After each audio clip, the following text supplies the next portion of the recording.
Welcome to Luca is a Billionaire, where the only thing I invest in is your answers.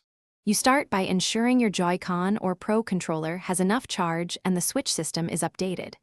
Connect controllers and pair them. Press SL plus SR for Joy-Con or sync a Pro controller via the USB dongle or cable. Once done, open the specific game and look for motion controls and its options. Enable them if off. You do this now so the hardware, system, and game are all speaking the same motion language before calibration and use.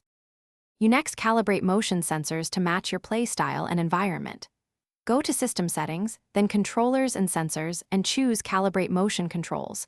Follow on-screen prompts making steady, deliberate movements so the gyroscope centers correctly.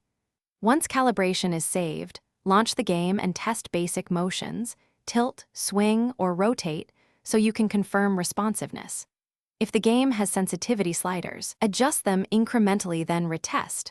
Small changes matter, and gradual tweaks avoid overcorrection and jerky input. You finish by refining sensitivity and button mapping to make motion feel natural. Open the game's control options and lower or raise sensitivity in small steps, then try typical moves. If a motion action conflicts with a button, remap controls so gestures are primary and buttons support them. If things go wrong, reboot the switch, unpair and repair the controller and run calibration again. These steps clear drift and connectivity issues. If persistent drift remains, test a different controller to isolate hardware versus software causes. Thanks for watching and please subscribe. It's the best investment you'll ever make.